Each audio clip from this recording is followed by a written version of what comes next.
Hey YouTube, JoBoy here. So, chapter 912 of One Piece is out, so if you haven't checked out that chapter yet, I suggest that you do so because I will be spoiling you. But now that you have, let's begin. I just wonder if anybody out there can relate with me. I felt as though this chapter felt a lot longer than previous chapters. I don't know if that's the case, I don't know why I felt that, but it's just how I felt. It felt longer. And so as I was reading the final pages, I gotta admit guys, I was absolutely dreading when this chapter was going to end because I knew that it was going to end at a moment in which I had to see more, and that was 100% the case. The way that WANO is going right now, I absolutely love the pace. I feel as though we're covering so much ground per chapter. Really, things are happening. Luffy's going places, we're learning new things, interesting new characters and events. Right now, WANO is perfect. I don't think that I could ask for any more to start off an arc. I'm also slightly impressed with just how aware Oda is of what fans really want. I mean, maybe what we want is what Oda wants, or it's, maybe what we want is derived off of what Oda has sort of telegraphed would be important in the story. We want it because Oda will eventually get there. But the fan service, and I'm gonna call it fan service because that's what it is just, it's fantastic. Oda, at the very beginning of WANO, is hitting on some of the things that we have been wanting from One Piece for such a long time. At the end of the chapter, he even points it out in the editor's comment. A long-awaited team-up. Luffy and Zoro versus a supernova. That's just, of course we want that. Of course we want that. And then earlier in the chapter, when he was talking about legendary swords, giving us the grades of the swords, cursed swords and swordsmiths, I can guarantee that about half the fandom wet themselves. You best believe that after I finish recording my video, I am going to watch Tekkings. That man is gonna nerd out. But yeah guys, enough of the build-up, let's just talk about the chapter. We'll start off with something that is a little less interesting to me in the moment, might be more powerful later on in the story, which is the relationship between the little girl, Otama, the Kunoichi in training, and Ace. And Luffy basically at the beginning of this chapter straight up says that Ace died. One thing that he didn't say though was that Ace was his brother, which I think is interesting. That will be a moment that currently I'm looking forward to, but I don't know how important it's going to be because nothing that can be said can bring Ace back to life. So Otama, refusing to believe that he's dead really means nothing to me at the moment. All it really emphasizes is how closed off Wano is from the rest of the world. And of course, I think that Luffy will inherit this will, Ace's will, his promise to the girl, which will be to one day take her out to the sea. So whether it's now in the story, or perhaps after the story is concluded, this girl might actually become a Straw Hat, or a member of the Straw Hat Grand Fleet, or something. It's kind of hard to be certain. I mean, she could be a deckhand, potentially. I fully expect most major important characters to leave their homelands by the time the final battle arrives. As for kids, I'm not entirely sure, but it isn't out of the realm of possibility for Luffy to actually take her away from Wano when Wano concludes, and maybe she serves some role on the crew. This isn't what people were imagining when they were imagining a Kunoichi joining as a Straw crew member, but it seems possible to me. But I guess the long and short of the story here is that I expect Luffy to inherit Ace's will, which means that Luffy will either take her with him at some point, whether it's during the story or not, or free the country enough, which is definitely going to happen. He's going to open the borders to allow her to do this herself. I think a few important nuggets of backstory on Wano were revealed in these conversations, however. First off is that even before Kaido arrived, or at least I do not believe that Kaido arrived as of 4 years ago. That's just my personal headcanon. I'm not sure how fully I can justify it. But 4 years ago, approximately when Ace was traveling by himself, I suppose before he joined the Whitebeard crew. It was kind of already shit to live in Wano, at least in this particular village. It was really destitute and people were already starving. This could be attributed to Kaido if he was already there. I don't think that he was, so I'm more willing to attribute it to the leadership of the Shogun. I also want to point out that the kimono that Luffy happens to be wearing has a symbol that we have seen on multiple occasions before. It also happens to be the flag of Alabasta, the sun or large circles surrounded by little circles, and we can also see the same symbol mixed in with the Kozuki clan emblem. And it's already stated previously that this village is within Curry, which was previously ruled over by the Kozuki clan. So it's also possible that just this area of the country was destitute because of their relation to the Kozuki family. But yeah, guys, I've said this before, and I'm just going to throw it in here again because I do think that it's just one of those things that is good to keep in the back of your mind as just reference material. I believe that the symbol that Luffy is wearing right now is on his kimono is very, very important to his history and lineage. I do think that it is a symbol which relates back to the ancient kingdom. But yeah, guys, let's talk about Hitetsu. And depending on the translation you read, it was translated a bit differently. I liked manga streams who called him Hitetsu of Mount Tengu, which is what I assume Tengu Yama means. The first thing that is curious to me is that we know that there's some sort of weird, strange great mountain in Wano. I wonder if that is Mount Tengu. Another thing that's kind of related to this is that the village that Otama and Hitetsu live in was previously called Amigasa, which again Manga Stream took the time to translate for us. I think it's important because Amigasa essentially is a straw hat. So I don't think that it's wrong to call this the Straw Hat Village, which given what we have learned recently is really curious to me. The Kozuki are already clearly tied to the ancient kingdom, having produced or made their poneglyphs and probably having some other a very close relationship to them. So for within the Kozuki's area of Wano, there to be a village called the Straw Hat, basically Straw Hat Village, makes a lot of sense to me. But yeah, let's go back to Hitetsu. I think more important about him is he is a swordsmith, more specifically a descendant of the great swordsmith Kotetsu. And so the chapter doesn't spell this out for us, but I'm sure most of people who read One Piece Weekly already know. Kotetsu is a name that we already know and Luffy recognizes because Zoro already carries a Kotetsu blade. There are 3 of them supposedly, all of them cursed, all of them of various grades. Zoro has the worst, the less well-crafted of the Kotetsu blades. The one Luffy just stole is the middle one, and the Shodai Kotetsu is supposedly one of the 12 of the best swords that exist in terms of sharpness. But obviously they are all cursed. This is seriously probably One Piece theorists' dreams. Many people have speculated things relating to Zoro's swords, and Wano Kuni and swords, and we're going there. It's happening. Things are happening. Keep in mind that Zoro probably left behind Ryuma's sword. So I would suppose right now he has 2 swords, so it makes a lot of sense for Luffy to have stolen this sword. He's not a swordsman. He's not going to be using this sword proficiently, I don't think, unless... You know, I mean, maybe this is a theory, right? You could have Moria show up with shadows of a swordsman. He gives a shadow to Luffy, and then Luffy all of a sudden becomes a swordsman himself, and then uses this Kotetsu blade. Maybe it's possible, but I think it's more likely that Luffy will give this sword to Zoro to use. This would suggest that during the course of Wano Kuni and its most important fights, Zoro will be using at least 2 cursed blades, 2 cursed Kotetsu blades. Yep, this is what people wanted. This is something that I think some people speculated. I think some people might be looking for Zoro to obtain the 3rd Kotetsu blade and use that one as well. If the sword given to him by his dojo is in some way stolen or destroyed or something like that.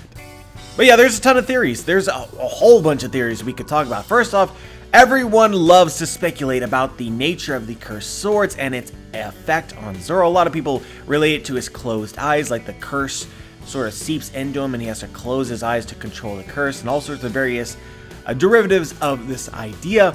But we don't really know, like Zoro can handle the curse of the current Kotetsu sword that he has, but how will he fare when he has 2, maybe even 3 of them? Will the curse begin to overpower him? Will it change him? Or try to? Speaking of the cursed swords themselves, what gives them that power? The curse is real. Zoro pointed it out himself, that his Kotetsu sword seems to have a mind of its own. So there's some sort of magical property involved with this.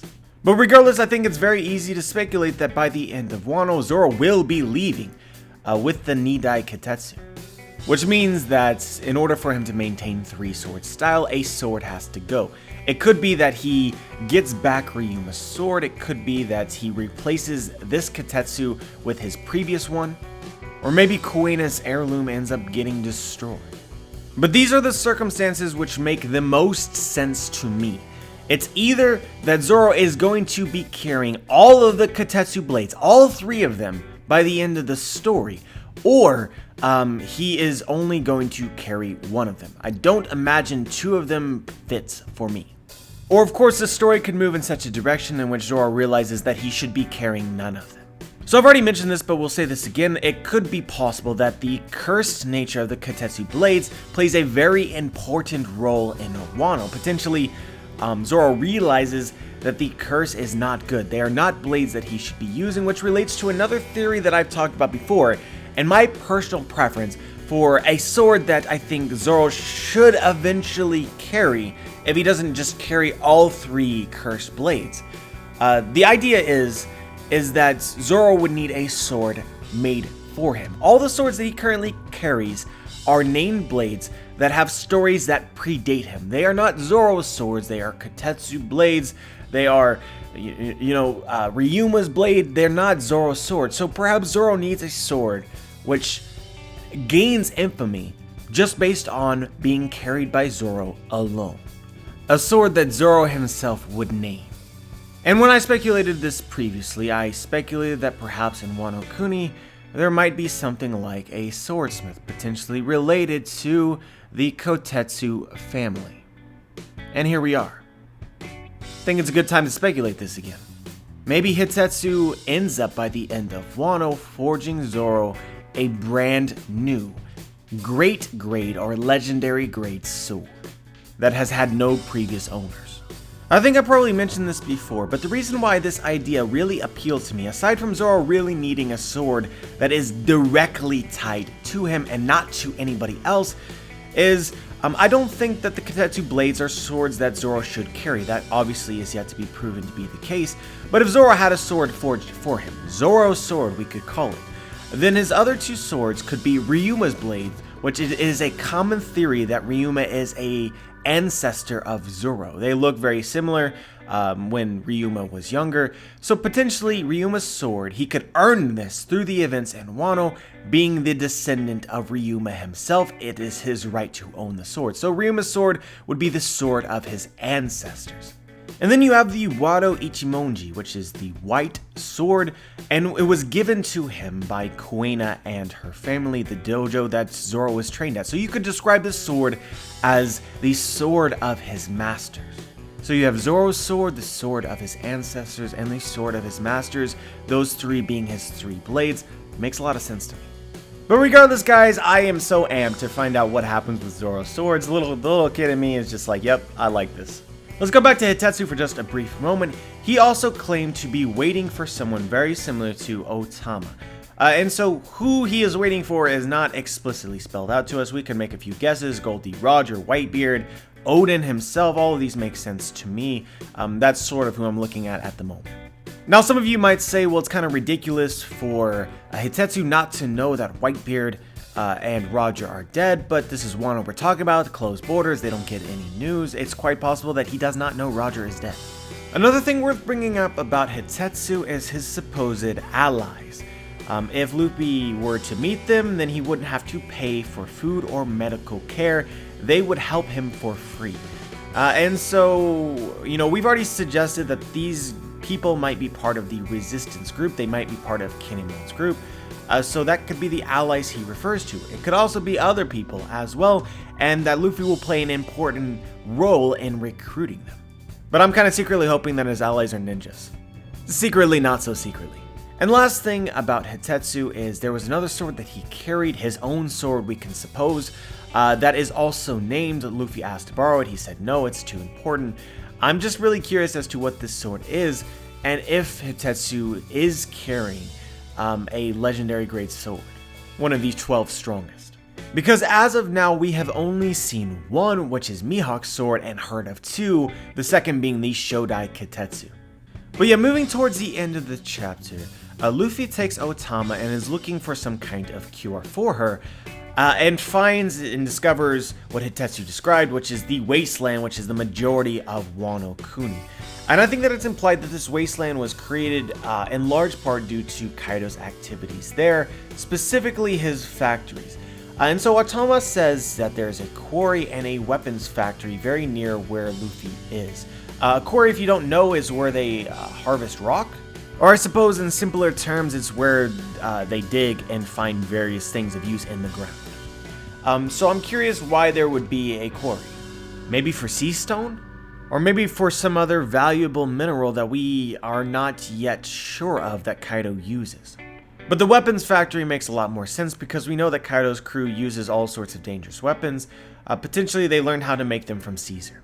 Either way, this factory seems a bit unnatural because of all of the toxins and poisons it creates. It's not as simple as harvesting, rocks and metals and making guns, I don't think. But yeah, guys, I cannot describe to you just how much joy was created when Zoro recognized Luffy. That face that he made probably made my week. I thought it was interesting that Zoro, first before he met Luffy, saved a girl, but this girl was never clearly shown to us, which I think is not normal. And I don't think that this character is unimportant because I don't think that Oda really works that way, right? You can write this scenario in many different ways, including Zoro happened to be walking along and was attacked by somebody else. So I think that this woman from Wano will be important, and I just don't know why Oda didn't show her already. But of course I could be wrong, it's happened before. I honestly had a hard time spotting her as we got later in the chapter, and Zoro and Luffy confront Basil Hawkins. But yeah, that's where the chapter leaves off, with a fight imminent, Luffy and Zoro versus Basil Hawkins. Luffy's not taking this seriously.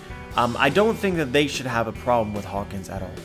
I would consider a fight of Luffy and Hawkins to be a relatively easy win for Luffy. That's just where my head is right now. And I would consider Hawkins versus Zoro also. I would probably bank on Zoro. So you have two characters who I think are stronger than Hawkins facing off against him at the same time. So unless their teamwork is awful, which is definitely going to be the case, and Luffy can't use a sword, which is again the case, then Hawkins would get soundly defeated. But it's probably because of those things that the fight will be relatively interesting, but it just kind of cements the idea that Hawkins should not defeat them. But yeah, I think a lot of people might be expecting the Zoro and Luffy team up at the end of this chapter to be something epic to look forward to in the next chapter, but I think that it's going to turn into a joke, and I think they're going to be awful working together. But yeah, guys, this chapter was fantastic. I honestly was really sad when the chapter ended. I hope we get more of this in the next. But as always, I'm curious as to what you guys thought about the chapter, whether you noticed something that I might have missed. Just share your thoughts. Like the video if you liked the video, dislike the video if you dislike the video. Make sure to subscribe if you want to be notified for my future content. And as always, guys, have a wonderful day.